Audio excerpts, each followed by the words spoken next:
अस्सलाम वालेकुम क्लास। आज के लेक्चर में हमने चैप्टर 2 इंफॉर्मेशन नेटवर्क्स का पार्ट 9 कंप्लीट करना है और आज के लेक्चर में हमने कवर करनी है ओएसआई मॉडल की लेयर्स। ठीक है, ओएसआई मॉडल क्या चीज़ है ये हमने पिछले लेक्चर में कवर कर लिया था।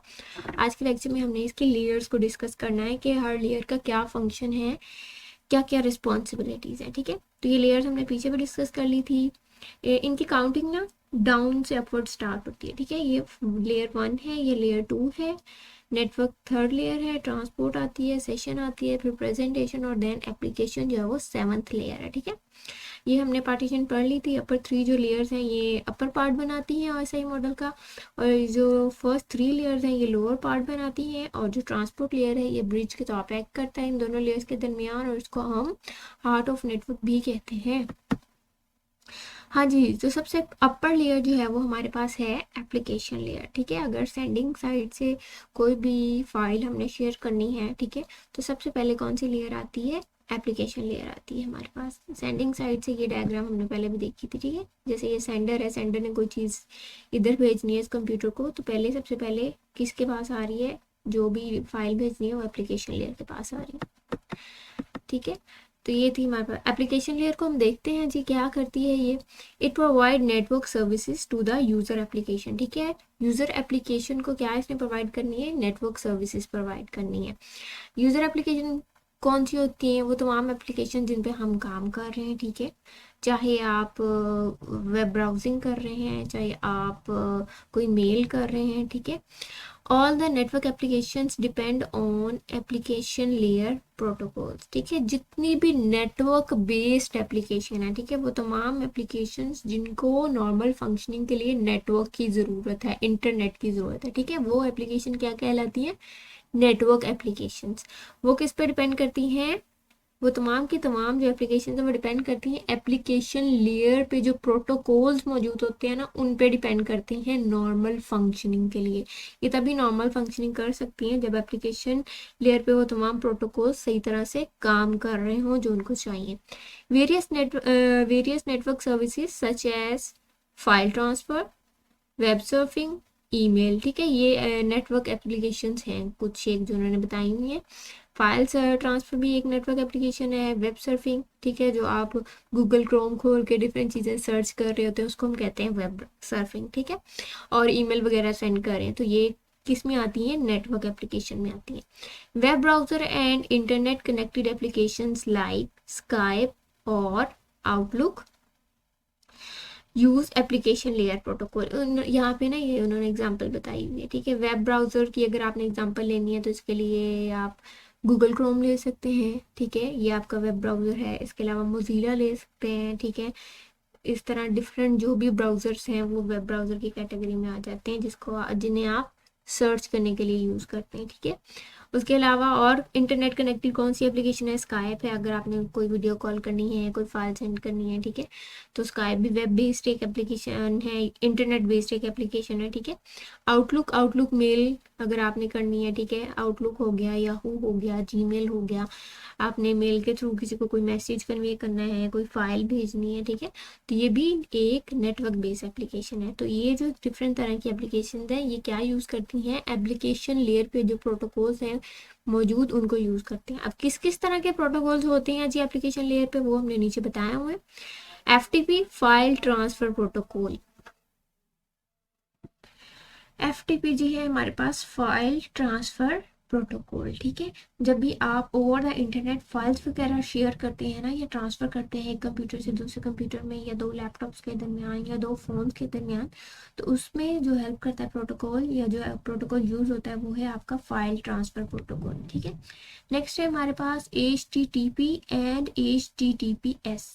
ये जो दोनों प्रोटोकॉल्स हैं ये यूज़ होते हैं वेब ब्राउजिंग में। ठीक है, जब आप क्रोम खोल के या मोज़िला खोल के कोई भी चीज़ सर्च करते हैं, कोई वेबसाइट सर्च करते हैं, तो आपने देखा होगा उसके एड्रेस के साथ HTTP या HTTPS पहले लिखा होता है, फिर आता है / डबल आती है, फिर www डॉट आगे उसका नाम जो भी है वो आ रहा होता है। ठीक है, तो ये जो है ये प्रोटोकॉल दोनों यूज़ होते हैं आपकी वेब सर्फिंग के लिए। ठीक है, hyper text transfer protocol abbreviation है ये है HTTP का। ठीक है, और HTTPS stand for hyper text transfer protocol secure. ठीक है, ये दोनों वेब सर्फिंग के लिए यूज होते हैं। डिफरेंस इन दोनों का ये है कि ये जो HTTP है ये थोड़ी अनसिक्योर साइट्स को भी खोल देगा। ठीक है, और ये वाला जो है प्रोटोकॉल ये वहाँ उन साइट्स पे यूज हो रहा था जो बहुत ज़्यादा सिक्योर हो। ठीक है, अक्सर साइट्स पे लिखा आता है सिक्योर और अक्सर पे लिखा हो रहा था नॉट सिक्योर। ठीक है, तो जो सिक्योर है वहाँ पे ये वाला प्रोटोकॉल यूज हो रहा था, जो बाकी नॉर्मल है उन पे ये प्रोटोकॉल यूज होता है। नेक्स्ट है हमारे पास SMTP। SMTP stand for simple mail transfer protocol. ठीक है, जब आप ईमेल वगैरह सेंड करते हैं तो वहाँ पे आपका ये प्रोटोकॉल यूज होता है। ठीक है, यहाँ पे ये बताया हुआ थोड़ा सा डायग्राम में कि एप्लीकेशन लेयर आपका जो सेंडर कंप्यूटर से डाटा लेके किसको पास करती है, प्रेजेंटेशन लेयर को, और रिसीविंग साइड पे प्रेजेंटेशन लेयर से डाटा पास होता है एप्लीकेशन लेयर की तरफ। ठीक है, तो ये थे फंक्शन एप्लीकेशन लेयर के। नेक्स्ट है हमारे पास प्रेजेंटेशन लेयर। प्रेजेंटेशन लेयर की क्या क्या रिस्पॉन्सिबिलिटीज है, सबसे पहले देख लेते हैं। Presentation layer performs following function. पहला है इसका फंक्शन डाटा रीफॉर्मेटिंग, जिसको हम डाटा ट्रांसलेशन भी कहते हैं। ठीक है, डाटा को एक फॉर्म से दूसरी फॉर्म में इसने कन्वर्ट करना है। सेकेंड है डाटा कंप्रेशन। थर्ड है इंक्रिप्शन या डिक्रिप्शन। ठीक है, एप्लीकेशन लेयर से हमारे पास अगली लेयर है। ठीक है, प्रेजेंटेशन लेयर। प्रेजेंटेशन लेयर के बाद आती है सेशन, और अगर हम रिसीविंग साइड पे जाएं तो सेशन लेयर से डाटा पास होगा प्रेजेंटेशन की तरफ। ठीक है, अच्छा जी, अब यहाँ पे क्या काम होता है, डाटा सबसे पहला है डाटा रिफॉर्मेटिंग या डाटा ट्रांसलेशन। डाटा ट्रांसलेशन में क्या काम हो रहा होता है, जो भी हमारा टेक्स्ट होता है या डाटा होता है उसको कन्वर्ट किया जाता है बाइनरी फॉर्म में या आस्की कोड में। ठीक है, क्योंकि हमारा कंप्यूटर कौन सी लैंग्वेज को अंडरस्टैंड करता है, बाइनरी लैंग्वेज को। ठीक है, तो हम जो कीबोर्ड से A B C plus minus different letters press कर रहे होते हैं, हमारे कंप्यूटर को नहीं पता वो क्या है। ठीक है, उसके बैक एंड पे क्या जाके सेव हो रहा होता है, आस्की करेक्टर्स जाके सेव हो रहे हैं। जैसे आप कैपिटल A अगर कीबोर्ड से प्रेस करते हैं तो उसके पीछे 65 आस्की कोड उसका जाके सेव हो रहा होता है। ठीक है, तो जो डिफरेंट आस्की कोड है या तो उसमें कन्वर्जन करता है, ठीक है, डाटा रिफॉर्मेटिंग का स्टेप, या फिर उसको बाइनरी कोड में कन्वर्ट करोगे। जैसे ये कंप्यूटर एक वर्ड है, ये एग्जांपल के तौर पे एक वर्ड आपने टाइप किया है कंप्यूटर। ठीक है, इसको लेट सपोज ये इसका आस्की कोड है, एक्चुअल में ये इसका नहीं है, मैंने रेंडमली लिख दिया है। ठीक है, लेट सपोज ये इसका आस्की कोड है। ठीक है, तो ट्रांसलेशन में क्या होगा, इस कोड को कन्वर्ट कर दिया गया है हमारे पास बाइनरी फॉर्म में। ठीक है, ये इसका बाइनरी नंबर है, एक्चुअली ये इसका बाइनरी नंबर नहीं है, ये मैंने रेंडमली लिख दिया है सिर्फ आपको समझाने के लिए। ठीक है, नेक्स्ट स्टेप आता है हमारे पास डाटा कंप्रेशन। डाटा कंप्रेशन में क्या करते हैं, हम डाटा के साइज को श्रिंक करके छोटा कर देते हैं। ठीक है, लेट सपोज अगर आपके पास 10 MB की एक फाइल है तो डाटा कंप्रेशन से ऑलमोस्ट उसका साइज 5 MB तक आ जाएगा। ठीक है, फाइल्स को या डाटा को रीसाइज छोटे साइज में कन्वर्ट करना कहलाता है डाटा कंप्रेशन। ये देखिए यहाँ पे ये बड़ी फाइल थी या बड़ा डाटा साइज था, इसको हमने कन्वर्ट करके छोटे में कर दिया, इसको हम क्या कहते हैं, कंप्रेशन। लास्ट है एनक्रिप्शन या डिक्रिप्शन। एनक्रिप्शन या डिक्रिप्शन वहाँ पे यूज होता है जहाँ पे आपका डाटा बहुत ज़्यादा सिक्योर रखना हो। ठीक है, बहुत सेफ्टी बहुत इंपॉर्टेंट हो। ठीक है, तो एनक्रिप्शन जो है वो सेंडिंग साइड से होती है और डिक्रिप्शन जो है ये रिसीविंग साइड पे होता है। एनक्रिप्शन में क्या होता है कि आपके डाटा को ना कन्वर्ट कर दिया जाता है किसी और फॉर्म में। ठीक है, इस तरह की फॉर्म में कन्वर्ट किया जाता है कि अगर रास्ते में आपका डाटा पैकेट किसी अनऑथराइज्ड नेटवर्क के हाथ में भी लग गया है तो वो उसको स्टडी ना कर सके या उसे पता ना चल सके कि अंदर क्या लिखा है। ठीक है, जैसे हम गेम्स भी खेलते होते हैं ना डिफरेंट तरह की, जिसमें हम लेटर्स को नंबर से रिप्रेजेंट करके डिफरेंट सीक्रेट मैसेज वगैरह लिखते हैं। ठीक है, कोड के थ्रू लिखते हैं, तो उसी तरह इंक्रिप्शन में हो रहा था, ये ओरिजिनल डाटा को एक डिफरेंट फॉर्म में कन्वर्ट कर देता है। ठीक है, कन्वर्ट करने के बाद भेजता है, फिर रिसीविंग साइड पे वो जो कन्वर्टेड मैसेज होता है ना उसको वापस किसी की हेल्प से, की जो है वो भी सेंडिंग साइड से जाती है, किसी की हेल्प से जो है ओरिजिनल फॉर्म में कन्वर्ट किया जाता है, फिर वो उसको इजीली रीड आउट कर सकते हैं। ठीक, तो ये होती है एनक्रिप्शन हमारे पास। ठीक है, तो प्रेजेंटेशन लेयर के हमारे 3 ये मेजर फंक्शंस थे। नेक्स्ट है हमारे पास जी सेशन लेयर। सेशन लेयर नाम से ही आपको पता चलेगा, सेशन सेशन किसको कहते हैं, एक छोटा सा मीटिंग समझ लें, कह लें। ठीक है, जब जैसे ही आपका कंप्यूटर जो है वो नेटवर्क के साथ कनेक्ट होता है ना तो एक सेशन स्टार्ट हो जाता है। ठीक है, जितनी देर आप इंटरनेट से कनेक्टेड होते हैं आपका एक सेशन चल रहा होता है, और जैसे ही आप डिस्कनेक्ट होते हैं आपका वो सेशन कंप्लीट हो जाता है या एंड हो जाता है। ठीक है, तो ये जो सेशन क्रिएट करना, आपका सेशन जब क्रिएट हो जाता है उसके बाद आपका जो डेटा ट्रेवल कर रहा होता है, डेटा ट्रेवल के बाद आपका जो भी डेटा ट्रांसफ़र हो गया उसके बाद वो सेशन एंड हो जाता है। ठीक है, तो सबसे पहले जब आपका वो कंप्यूटर इंटरनेट के साथ कनेक्ट होता है तो वो क्या हो रहा होता है, एस्टेब्लिशमेंट होती है। ठीक है, नेटवर्क के साथ आप लिंक हो रहे होते हैं। उसके बाद आप कोई भी सर्चिंग करते हैं, कोई भी आपने नेट से चीज़ देखनी है, कोई डाउनलोड करनी है, जब वो करते हैं आप तो आपकी साइड से कोई ना कोई मैसेज जा रहा होता है सर्वर की तरफ, सर्वर की साइड से कोई ना कोई जवाब रिस्पॉन्स आ रहा होता है, जो भी चीज़ आपने रिक्वेस्ट की होती है, तो ये मैसेजेस एक्सचेंज हो रहे होते हैं। ठीक है, उसके बाद जब आपने सर्चिंग कर ली है, ठीक है, आपका काम हो गया, उसके बाद आप उसको टर्मिनेट कर देते हैं, यानी कि कनेक्शन आपका ख़त्म हो जाता है या सेशन कंप्लीट हो जाता है। ठीक है, नेक्स्ट ये डेफिनेशन दी हुई है, सेशन किसको हम कहते हैं, जब दो कंप्यूटर एक दूसरे के साथ मैसेजेस एक्सचेंज कर रहे होते हैं ओवर द इंटरनेट, तो उसको हम कह रहे हैं ये एक सेशन है। ठीक है, नेक्स्ट क्या है, the session layer also synchronize data transfer with checkpoint if a failure occur only the data from the last checkpoint is retransmitted। ये एक बहुत इंपॉर्टेंट फंक्शन है सेशन लेयर का। इसमें क्या होता है कि जब आप कोई भी डाटा सेंड कर रहे हैं ना, तो सेशन लेयर क्या करती है, चेक पॉइंट्स लगा देती है। ठीक है, कि लेट सपोज ये हमारे पास डायग्राम में देखें, ये सेंडर साइड है, ये रिसीवर साइड है। ठीक है, लेट सपोज सेंडर साइड से हम एक फाइल भेज रहे हैं 100 MB की। ठीक है, तो सेशन लेयर में हमने चेक पॉइंट लगा दिया है 10 MB का, यानी कि हर 10 MB के बाद सेशन लेयर ये चेक करेगी कि आइधर जो डेटा ट्रांसफ़र हो रहा है वो सही से हो रहा है या नहीं, फेलियर तो नहीं अकर हो गया या कोई एरर तो नहीं आ गया, दूसरी साइड पे डेटा पहुंच रहा है या नहीं पहुंच रहा। ठीक है, तो ये काम जो है वो सेशन लेयर करती है। लेट सपोज 55 पे आके या 63 नंबर पे आके ना 63 MB ट्रांसफ़र होने के बाद, मतलब फाइल के 63 MB ट्रांसफ़र होने के बाद रिसीवर साइड पे पहुंचने के बाद फेलियर आ गया। ठीक है, तो हर सेशन लेयर हर 10 MB के बाद चेक कर रही होती है कि डेटा ट्रांसफ़र हो गया या नहीं हो गया। ठीक है, तो इसने पहले 10 MB के बाद चेक किया, 20 के बाद चेक किया, 30 के बाद चेक किया, 40 के बाद चेक किया, 50 के बाद चेक किया, 50 तक इसने चेक किया, उसके बाद 60 को भी चेक किया, 60 तक डेटा सही जो आ रहा था। ठीक है, जब ये 70 वाले को चेक करेगी ना, तो यहाँ पे 63 पे फेलियर आ गया ना,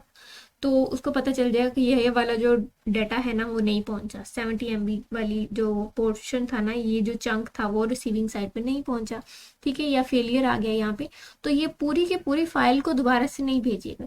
इसका फायदा ये है कि फिर जिस पोर्शन में आके आपका फेलियर आया ना, सिर्फ उस चेक पॉइंट से दोबारा डाटा जाएगा। 50 तक ठीक था ना सारा का सारा, ठीक है, तो 60 से दोबारा डाटा सेंड करना शुरू कर दिया जाएगा। 60 से 100 तक का पोर्शन जो है वो दोबारा जाएगा, और पहले जो 50 MB थे वो दोबारा से नहीं सेंड होंगे। ठीक है, इससे हमारा थोड़ा सा फायदा हो जाता है कि पूरी की पूरी फाइल दोबारा से सेंड नहीं करनी पड़ती।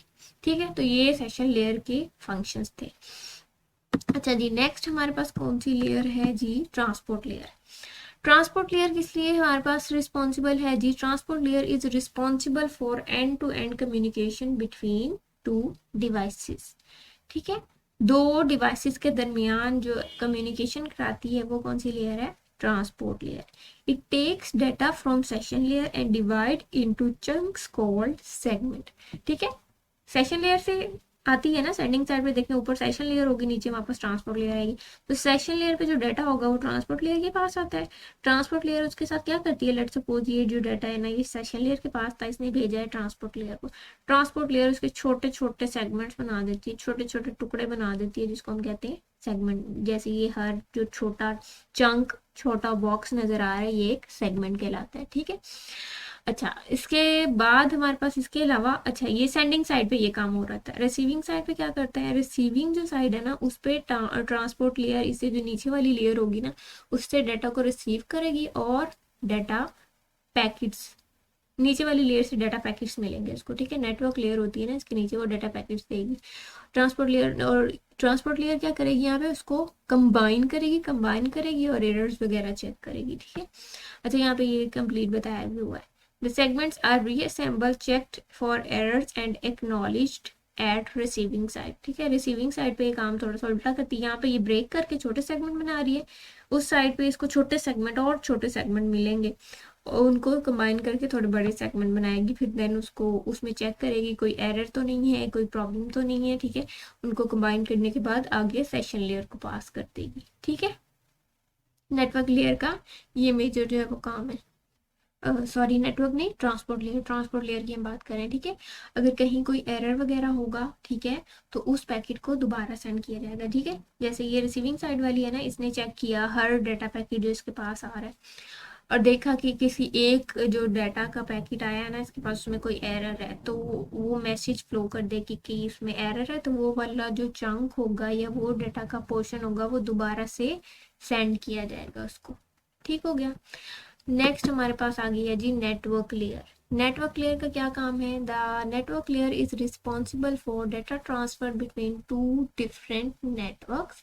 It is the layer where router resides, ठीक है। ये जो लेयर है ये रिस्पॉन्सिबल है डेटा ट्रांसफर करने के लिए बिटवीन टू डिफरेंट नेटवर्क। समझ लिए, टू डिफरेंट लैंड्स के दरमियान अगर आपने डाटा ट्रांसफर करना है, या टू डिफरेंट वैन्स के दरमियान, या टू डिफरेंट मैन्स के दरमियान अगर आपने डाटा ट्रांसफर करना है, ठीक है, तो वहां पे कौन सी आपकी लेयर काम कर रही है? नेटवर्क लेयर, ठीक है।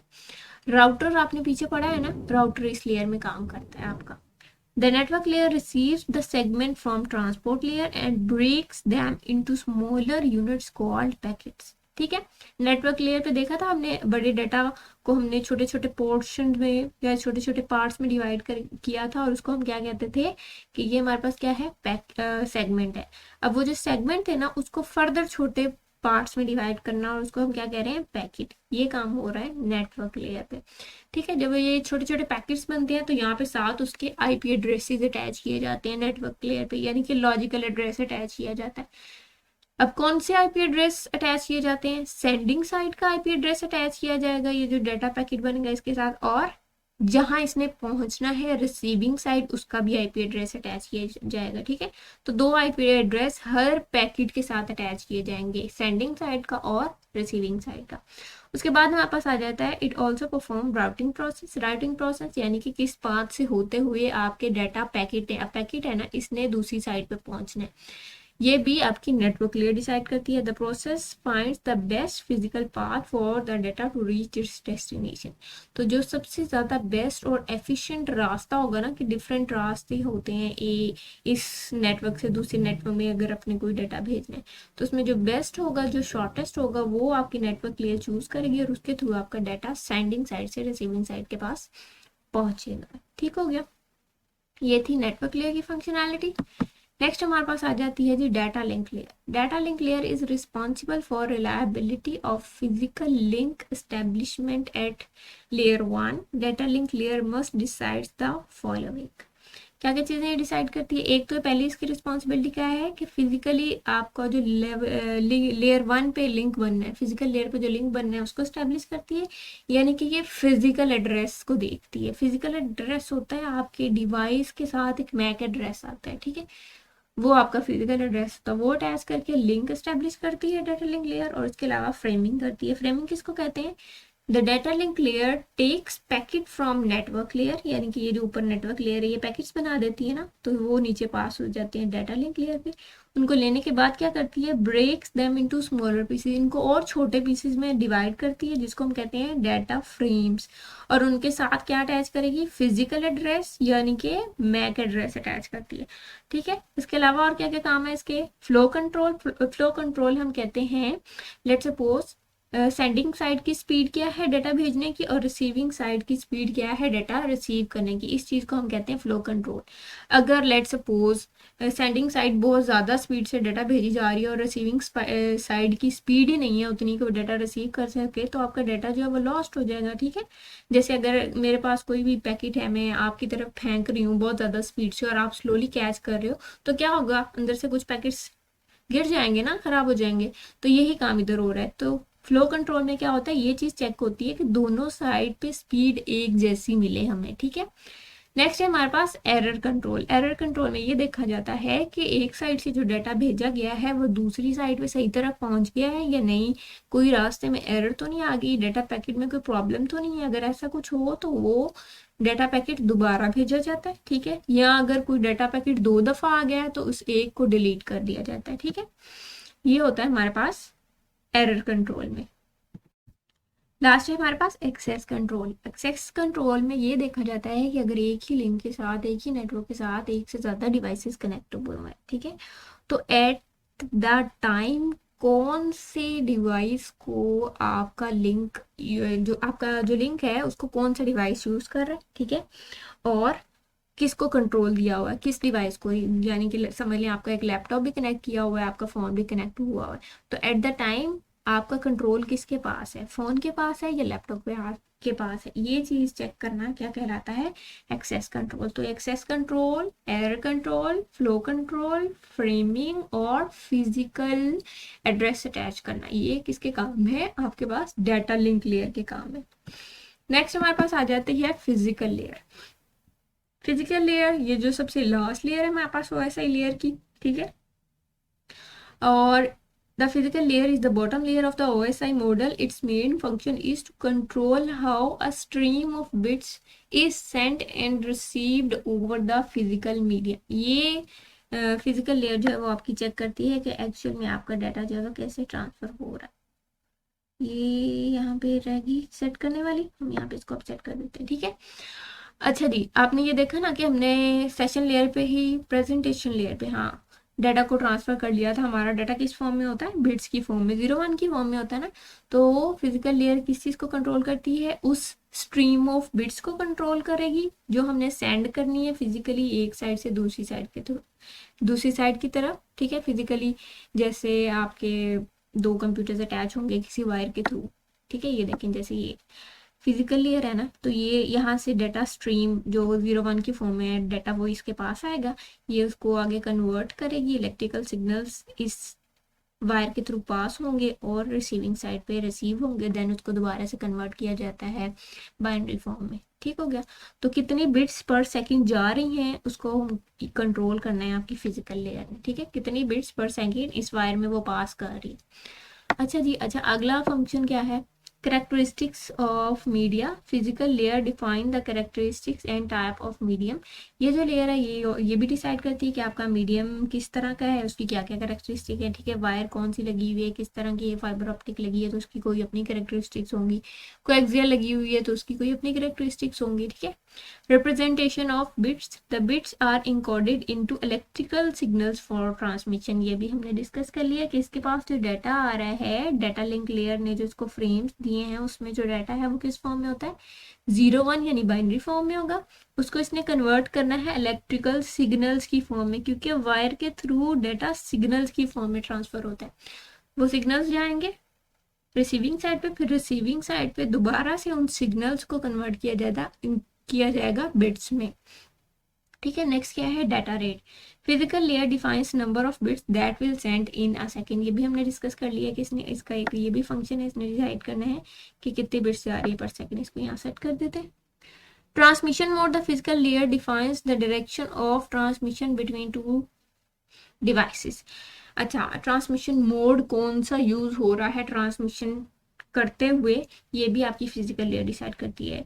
ट्रांसमिशन मोड आगे आपकी बुक में आना भी है टॉपिक, ठीक है। इसमें 3 तरह के मोड होते हैं। सिंप्लेक्स में होता है कि ये जो साइड है इसने सिर्फ सेंड करना है और ये जो साइड है इसने सिर्फ रिसीव करना है। ये साइड रिसीव नहीं कर सकती, इसको कोई भेजेगा डाटा तो, और ये साइड जो है वो सेंड नहीं कर सकती, ठीक है।